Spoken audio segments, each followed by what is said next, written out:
നിനക്കൊരിക്കലും ആ ജോലി കിട്ടത്തില്ല. കിട്ടില്ല എന്ന് മാത്രമല്ല, അമ്മ ആ ജോലിക്ക് കയറുകയും ചെയ്യും. നമുക്ക് നോക്കാം.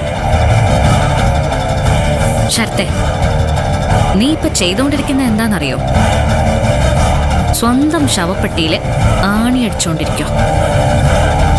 ഓരോ തവണ എനിക്കെതിരെ ഓരോന്ന് ചെയ്യുമ്പോഴും നീ നിന്റെ സ്വന്തം നാശത്തിന്റെ വിത്തുകളാ വിതച്ചോണ്ടിരിക്കുന്നെ. ആ വിത്തുകൾ മുഴുവനും മുളയ്ക്കുന്നുണ്ട്. അത് കൊയ്യാനുള്ള അരിവാള് അണിയറയിൽ ഒരുങ്ങുന്നുമുണ്ട്. ഇങ്ങനെയൊക്കെ പറയുമ്പോ പേടിക്കുന്നവരുണ്ടാവും. ഞാൻ ആ ടൈപ്പ് അല്ല. നീ ഏത് ടൈപ്പായാലും അധികകാലം നിനക്കിങ്ങനെ ഞെളിഞ്ഞ് ജീവിക്കാൻ പറ്റുമെന്ന് നീ വിചാരിക്കണ്ട. നിന്റെ ഭൂതകാലം ഞാൻ ചികഞ്ഞോണ്ടിരിക്കുക.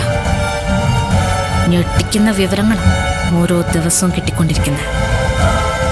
അതിനുള്ള ശിക്ഷ നിനക്ക് തരാതെ ഞാനിവിടുന്ന് പോവില്ല. എന്തൊക്കെ കിട്ടി എന്നെ കുറിച്ചുള്ള വിവരങ്ങൾ? പലതും കിട്ടിയിട്ടുണ്ട്. അതൊക്കെ നിന്നോട് ഞാൻ പറയും. പക്ഷെ ഇപ്പോഴല്ല, അവസാനം കുറ്റപത്രം വായിക്കുമ്പോ. എന്നിട്ടേ നിനക്ക് ഞാൻ ശിക്ഷ വിധിക്കുള്ളൂ. ക്യാപിറ്റൽ പണിഷ്മെന്റ് അതാ നിനക്ക് കിട്ടാൻ പോകുന്നത്. ഒരുങ്ങിയിരുന്നോ. നിന്റെ കഴുത്തീറുകാൻ പാകത്തിനൊരു കുരുക്ക് ഞാൻ ശരിയാക്കി വെച്ചിട്ടുണ്ട്. അതിൽ കിടന്ന് ശ്വാസം കിട്ടാതെ നീ പിടയുന്നത് എനിക്ക് കാണണോടാ. അതിനി അധികം ദിവസമൊന്നും കാത്തിരിക്കേണ്ടി വരില്ല.